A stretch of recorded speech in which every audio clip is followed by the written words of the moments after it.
სკოლა აკადემიაში პირსის საერთაშორისო კვლევის ფარგლებში ჩატარდა ტესტირება. დიდუბეჭუღურეთის რაიონში აირჩა 2 კერძო სკოლა, მათ შორის სკოლა აკადემოსი. ჩვენი სკოლის არჩევა და ამ პროცესში ჩართვა მნიშვნელოვანიც და საპასუხისმგებლოც იყო, რადგან კვლევამ უნდა განსაზღვროს მსოფლიო განათლების რუკაზე ჩვენი ქვეყნის ადგილი. ის აფასებს თუ როგორ იყენებენ მოსწავლეები კითხვის უნარს ინფორმაციის მოსაძიებლად და ტექსტის გასააზრებლად. წინა წლებში კვლევა ტრადიციული ნაბეჭდი ინსტრუმენტებით ხდებოდა. წლევანდელი ტესტირება სრულიად ელექტრონულ ფორმატში ჩატარდა.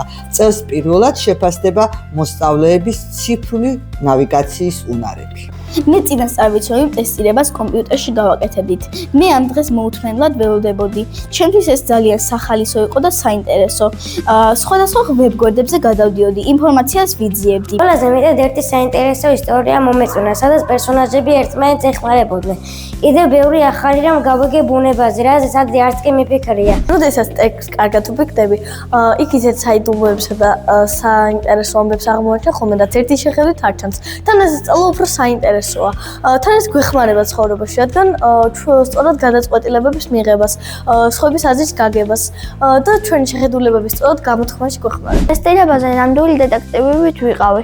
ერთი გვერდიდან მეორე გვერდზე გადავდიოდი და პასუხებს ვეძებდი. ზოგი პასუხი ისე იყო დამალული, რომ ბევრი მოძებნა დასჭირდა, მაგრამ მაინც ყველაფერი ვიპოვა. ძალიან მხიარული და უცნაური ტესტი იყო. მე ძალიან მიხარია, რომ ყველაფერმა კარგად ჩაიარა. ამ ტესტირებამ საშუალება მისცა ჩვენს მოსწავლეებს საკუთარი ცოდნა უნარები და ჩვენ სკოლაში არსებული სწავლის ხარისხი შეედარებინათ საერთაშორისო სტანდარტისთვის.